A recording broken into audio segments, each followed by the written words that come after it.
এই ভালো লাগাটার জন্যই তো গৌরাঙ্গ সুন্দর, যে এদের এটা করলেই ভালো লাগবে। আর এই হরির নাম যারা করবে, হরির নাম যারা শুনবে, এর দ্বারাই এরা পার হয়ে যাবে।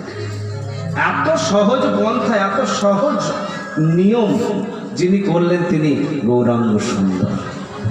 নিজ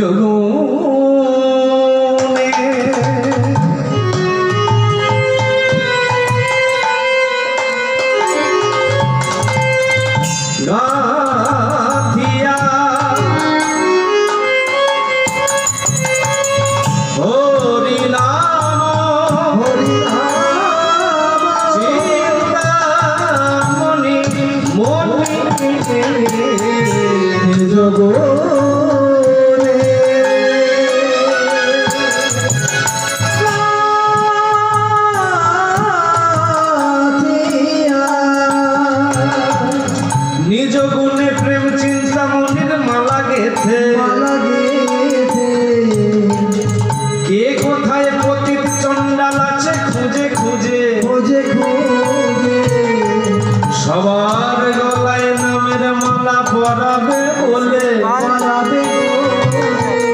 গোড়ায় আমার জগজনে পরা হলো হরি হরি করুণার সিন্ধু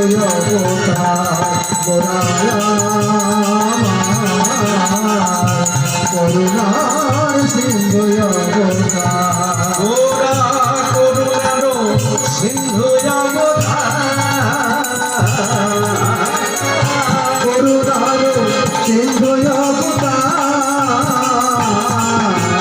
করুণার সিন্ধু করুণার সিন্ধু করুণার সিন্ধু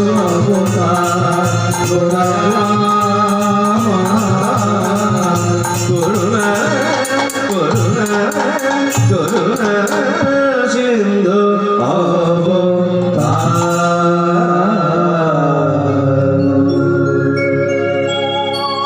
তাহলে গৌরাঙ্গ মহাপ্রভু সম্বন্ধে জানতে আমাদের আর বাকি রইল না।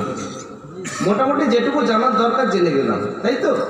এবার আসুন গৌরাঙ্গ সুন্দরকে ছেড়ে দিয়ে এবার একটু আমাদের বিষ্ণুপ্রিয়া দেবীর সম্বন্ধে জানি, কারণ মায়েদের না হলে ঠিক মন ভরছে না। মেয়েরা মেয়েদের খবর বেশি শুনতে ভালোবাসে। তাহলে গৌরাঙ্গ মহাপ্রভুর কথা আমরা এই জায়গায় রাখলাম। যতটুকু জানার পাত্রের সম্বন্ধে আমরা মোটামুটি জেনে নিয়েছি।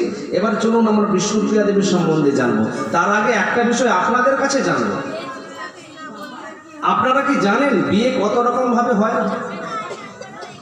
জানেন? মানে বিয়ে যে একটা ছেলের সঙ্গে একটা মেয়ের যে সম্পর্ক হবে, বিবাহ হবে, তার জন্য মানে কত রকম ভাবে বিবাহ হয় আমি বলে দিচ্ছি। 3 রকম ভাবে বিবাহ হয়। একটা হচ্ছে একে অপরকে ভালোবাসে, বাবা জানে না, মা জানে না, পাড়া প্রতিবেশী কেউ টের পায়নি, হঠাৎ একদিন শোনা গেল বাড়িতে নেই।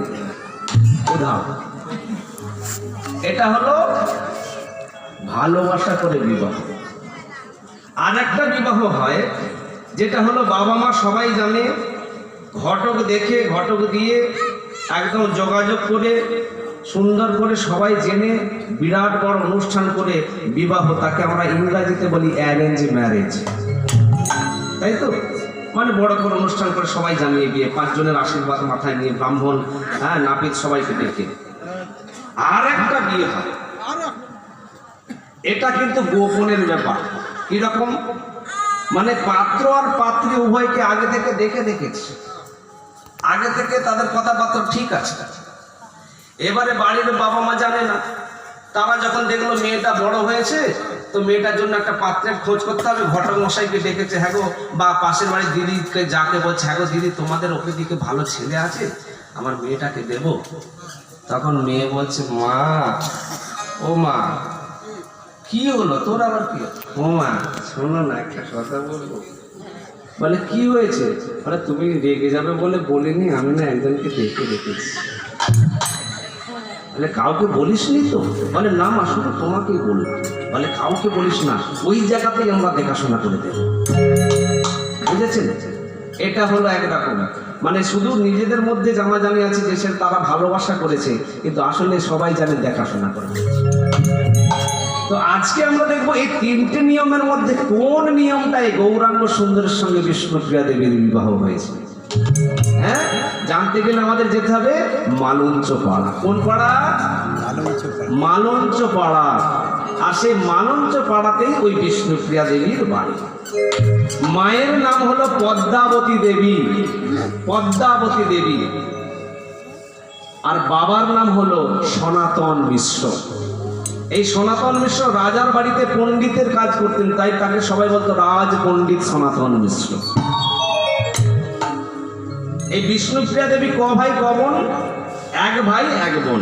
ছোট্ট একটা ভাই আছে আর নিজে, মানে একটা ছেলে আর একটা মেয়ে। বিষ্ণুপ্রিয়া দেবীর ছোট একটা ভাই আছে, তার নাম হলো যাদব। কি নাম? যাদব। এই যাদব আর বিষ্ণুপ্রিয়া দেবী এক ভাই এক বোন। এবার বিষ্ণুপ্রিয়া দেবী দেখতে দেখতে বেশ যৌবন প্রাপ্ত হয়েছিল। এখনকার দিনের তো কথা নয়, আগেকার দিনে খুব তাড়াতাড়ি অল্প বয়সে বিবাহ হয়ে যেত। আমার ঠাকুমা, যিনি এখানকার মেয়ে, এখানেই তার বাপের বাড়ি ছিল।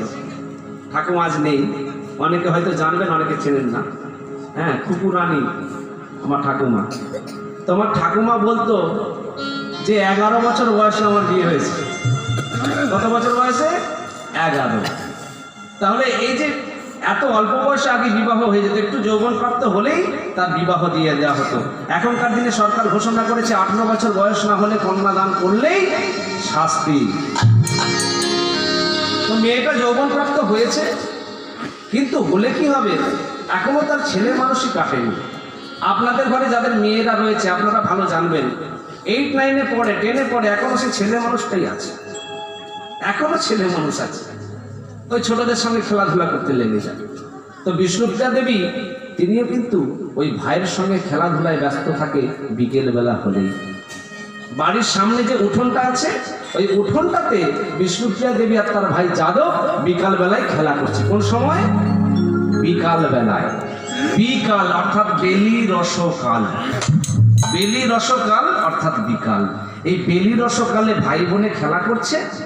এখন বাড়ির ভেতরে উঠান ঝাড় দিতে পদ্মাবতী দেবীর হঠাৎ মাথায় এলো, আমার মেয়েটা তো দেখতে দেখতে বড় হচ্ছে, 2 দিন পরে পরের বাড়ি যাবে, নতুন বর নতুন ঘর, আর পরের বাড়ি